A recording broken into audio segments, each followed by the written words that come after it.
नमस्कार दोस्तों, फिर से स्वागत है आपका आपके ही चैनल, आपके ही यूट्यूब परिवार में। बहुत दिनों से बड़ी इलायची का वीडियो नहीं बनाया था। मैं सोचा कोई अपडेट तो थी नहीं, क्योंकि किसी तरह का कोई बाज़ार में मतलब बिकवाली मतलब कि बायर्स वगैरह जो इतने थे नहीं, तो मैंने सोचा कि वीडियो बना के क्या करेंगे। लेकिन लगता है अभी लगा मुझे अभी कि अभी बनाना ज़रूरी है। तो आज बड़ी इलायची पे ही सारी चर्चा करेंगे। साथ में क्या जो नीलामी है मतलब ऑक्शन जो है, जो आपको पता ही है, जो कल ऑक्शन हुआ है, उसके ऊपर भी जो है चर्चा कर लेंगे कि ऑक्शन जो है किन भावों के ऊपर गया है। जो 20 तारीख को जो ऑक्शन हुआ है, क्या वो तेज़ी में था कि मंदी में था? मंदी में था ये तो आप लोगों को भी पता होगा, लेकिन पिछले 13 फरवरी का भी देखेंगे कि 13 फरवरी को जो ऑक्शन हुआ था, वो किन भावों के ऊपर चला था। मतलब पहले ऑक्शन की बात करेंगे, उसके बाद में बाज़ारों की बात करेंगे कि बाज़ार में जो है कंटिन्यू गिरावट जो है क्यों आ रही है? क्या ये आगे बढ़ पाएगी या नहीं बढ़ पाएगी? क्योंकि ये सभी टेंशन जो है आपके दिमाग में चल रही होगी, क्योंकि कंटिन्यू जो है बड़ी इलायची के अंदर दूसरे बाज़ारों के अंदर जो है करेक्शन जारी है। तो ये करेक्शन क्यों आ रहे हैं, इनके ऊपर भी चर्चा ज़रूर करेंगे। साथ में थोड़ी बहुत चर्चा नेपाल की भी कर लेंगे कि नेपाल में क्या कंडीशन चल रही है बड़ी इलायची। वहाँ क मतलब रेट तो मेरे पास प्रेज़ेंट टाइम में मतलब एक्यूरेट रेट नहीं है। फिर भी एक रेट की भी चर्चा कर लेंगे और साथ में जानने की कोशिश करेंगे कि बाज़ारों में इसमें तेज़ी आने वाली है या फिर नहीं आने वाली। तो चलिए दोस्तों, वीडियो स्टार्ट करेंगे, लेकिन चैनल पर नए हैं तो वीडियो को लाइक और चैनल को सब्सक्राइब ज़रूर कर लीजिएगा। लगता हो वीडियो शेयर के लायक है तो शेयर भी ज़रूर कर दीजिएगा। तो पहले ऑक्शन के ऊपर बात कर लेते हैं, ऑक्शन के भाव जान लेते हैं, फिर उसके ऊपर पहले ऑक्शन पे चर्चा करेंगे कि ऑक्शन में जो गिरावट आई है वो किस वजह से आई है। तो पहले भाव देखते हैं। तो सिंगथाम के बड़े दाने की बात करते हैं तो 1675 गया है। सिंगथाम के छोटे दाने की बात करें तो 1575 है। और गैंगटॉक के बड़े दाने की बात करें तो 1625 है। और गैंगटॉक के छोटे दाने की बात करें तो 1550। और सिलीगुड़ी के बड़े दाने की बात करते हैं तो 1863। और सिलीगुड़ी के छोटे दाने की बात करते हैं तो 1681। तो ये तो भाव थे 20 फरवरी के, कि 20 फरवरी को जो ऑक्शन हुआ 2 दिन पहले, कि वो किन भावों पे चला है। अब 13 फरवरी की खाली सिलीगुड़ी की ही चर्चा करते हैं, क्योंकि मेनली जो किंतु और परंतु चलती है वो सिलीगुड़ी के अंदर से ही चलती है। तो 13 फरवरी को जो ऑक्शन हुआ था, उसमें सिलीगुड़ी का बड़ा दाना था 1888 रुपये और छोटा दाना था 1707 रुपये। मतलब कि दोनों ही, छोटा और बड़े दाने के अंदर दोनों में ही जो है गिरावट जो है ऑक्शन में, नीलामी में जो है गिरावट दर्ज की गई है। अब इसका कारण देखिए ये है कि प्रेजेंट टाइम में बड़ी इलायची किसी तरह की कोई डिमांड जो है मतलब बिल्कुल भी नहीं है बाज़ारों के अंदर। हो सकता है आपको शायद बोला जा रहा हो कि भैया बाज़ार में डिमांड बड़ी ज़बरदस्त है, तो ऐसा बिल्कुल भी नहीं है, किसी तरह की कोई डिमांड नहीं है। और प्रेजेंट टाइम के अंदर एक्सपोर्ट का भी इतना बड़ा कोई चांस नहीं लग रहा है। दुबई के एक्सपो की बात करते हैं तो मेरे पास में जो जितनी भी खबर है, इतना कोई बड़ा ऑर्डर वहाँ से नहीं मिला है जिससे कि हम लोग ये सोच सकें कि एक ज़बरदस्त तेज़ी जो है इसके अंदर आ सकती है, क्योंकि लंबे चौड़े ऑर्डर की खबर नहीं है। छोटे-मोटे ऑर्डर की खबर है कि थोड़ा बहुत ऑर्डर जो है वहाँ से मिला है, लेकिन बड़े ऑर्डर की खबर नहीं है। तो देखिए बड़ी इलायची के लिए मैं हमेशा से जो आपको बोलता रहता हूँ कि भई जहाँ आपको तेज़ी दिखती हो, वहाँ आप मुनाफ़ा प्रॉफ़िट बुकिंग जो है कंटिन्यू रखें, क्योंकि इस तरह की सिचुएशन आए तो आप अपने आप को सँभाल सकें। प्रेज़ेंट टाइम में जो बड़ी इलायची की अगर बात करते हैं, जहाँ गिरावट है, तो इसका सबसे पहला कारण है सट्टा। सट्टे की कटान अभी चल रही है, ये आप लोगों को पता है, ये आज की नई बात नहीं है, बरसों बरस पुरानी बात है कि कटान के टाइम के अंदर भारत की किसी भी मंडी में कहीं पे भी तेज़ी रहे, लेकिन सट्टा बाज़ार जो भी हैं, सट्टे बाज़ारों के अंदर तेज़ी नहीं रहती है। वो कटान के समय में माल को, रेट को कंटिन्यू गिराने की कोशिश करते हैं, क्योंकि अगर वो नहीं गिराएँगे तो वो कमाएँगे कैसे? क्योंकि इसी चीज़ को अगर वो कंटिन्यू आपकी साइड लेके जाएँगे तो निश्चित बात है कि उनको अपने घर से देना होगा। और सट्टेबाज़ारी में भैया कोई अपने घर से नहीं देता, वो आपसे लेगा ही, आपको देगा बिल्कुल भी नहीं।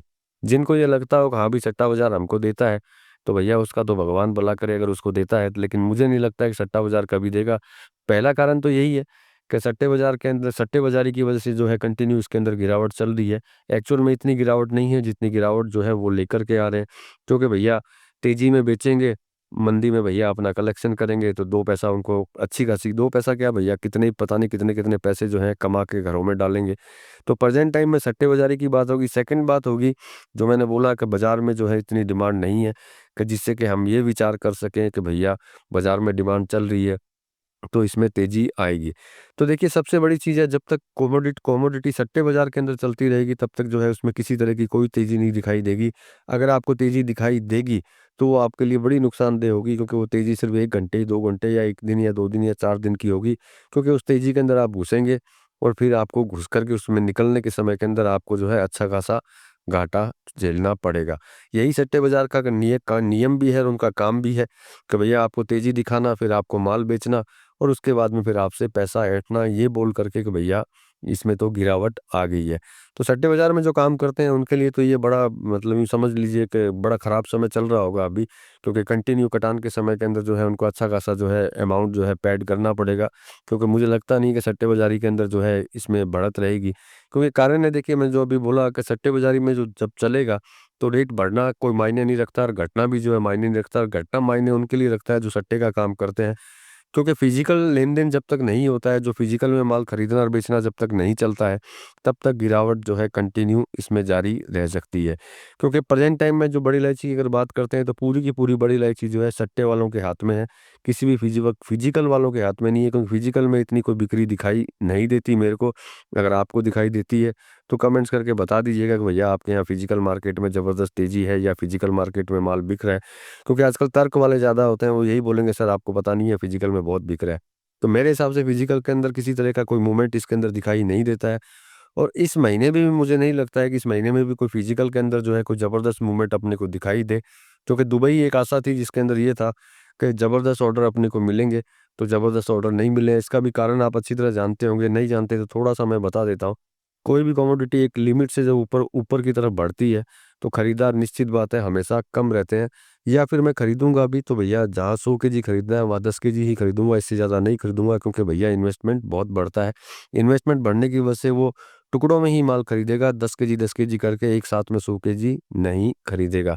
यही सबसे बड़ा कारण है जिसकी वजह से जो है बड़ी इलायची का बढ़ना मुश्किल हो चुका है। इसके लिए मैंने आपको हमेशा बोला है कि बड़ी इलायची जब रुक जाती है तो उसको ऊपर की साइड चलना, मतलब तेज़ी की साइड चलना बहुत मुश्किल हो जाता है। इसीलिए मैंने आपको हमेशा बोला कि भैया प्रॉफ़िट बुकिंग हमेशा रखिए। लेकिन जब भी मैं प्रॉफ़िट बुकिंग के लिए बोलता हूँ, तो कइयों को बहुत ज़्यादा मतलब गलत लगता है कि आप प्रॉफ़िट बुकिंग के लिए क्यों बोलते हो? एक बात हमेशा याद रखिएगा, क्वांटिटी कम होने से तेज़ी नहीं आती है कभी भी। लोगों को, जितने भी लोग हैं जो ग्रुपिंग के अंदर चलते हैं, उन लोगों को ये सबसे बड़ा वहम होता है कि क्वांटिटी कम होने से तेज़ी आती है। और मुझे नहीं लगता है कि क्वांटिटी कम होने से कभी तेज़ी आती है। तेज़ी तभी आती है जब फिजिकल के अंदर बाइंग होती है और फिजिकल में जो माल खरीदा जाता है और फिजिकल के अंदर ही जब चलता है तभी उसके अंदर तेज़ी आती है। अन्यथा तेज़ी किसी कमोडिटी में नहीं आती, चाहे क्वांटिटी कितनी भी कम हो। अगर क्वांटिटी कम है और कोई लेने वाला नहीं है तो उस क्वांटिटी का करेंगे क्या, क्योंकि उसका उसकी कोई वैल्यू ही नहीं रही। और प्रेज़ेंट टाइम में यही चीज़ चल रही है कि प्रेज़ेंट टाइम में किसी तरह की कोई बड़ी मूवमेंट बाज़ारों के अंदर कहीं पे भी दिखाई नहीं दे रही है, किसी तरह की कोई बाइंग दिखाई नहीं दे रही है। क्योंकि कोई भी बंदा जो है फिजिकल में खरीदना चाहता ही नहीं, उसको चाहिए सट्टा, सट्टा और सट्टा। तो भैया सट्टे में जब कोई कमोडिटी चलेगी तो आप अब तेज़ी की आशा जो है भूल जाइए। और तेज़ी की आशा भी रखते हैं तो वो कुछ सेकंड की, कुछ मिनट की, कुछ दिन की ही मान के चलिए कि वो कब तेज़ी आएगी, कब चली जाएगी आपको खुद को पता नहीं चलेगा। तो मेरा कहना और मेरा मानना तो यही है कि जब तक फिजिकल मार्केट के अंदर लेन-देन चालू नहीं होता है, फिजिकल माल खरीद कर के कोई नहीं लेता है और नहीं बेचता है, तब तक प्रेज़ेंट टाइम में जो है लगता नहीं है कि बड़ी इलायची में किसी तरह का कोई बड़ा मूवमेंट इसके अंदर आ सकता है। चाहे नेपाल में माल कम हो, चाहे सिलीगुड़ी में माल कम हो, चाहे गुवाहाटी में माल कम हो, असम में माल कम हो, कोई फ़र्क नहीं पड़ता है। चाहे नेपाल में रेट ज़्यादा हो, कोई फ़र्क नहीं पड़ता है। जो मैंने आपको बोला कि बड़ी इलायची को जो है सट्टेबाज़ारी ने पकड़ के रखा हुआ है, तो सट्टेबाज़ारी के चलते हुए बढ़ना बड़ा मुश्किल है। लेकिन फिर भी आशा करते हैं कि अगले महीने जो है कुछ न कुछ मूवमेंट आपको ज़रूर दिखाई देगा। जब वो मूवमेंट आता है तो आप अपना विचार जो है ज़रूर कर लीजिएगा। उस समय पे भी विचार नहीं कर पाएँगे तो हो सकता है आपको ज़्यादा पछताना पड़े। तो चलिए दोस्तों, मिलेंगे अगली वीडियो में अगली जानकारी के साथ में। तब तक के लिए धन्यवाद।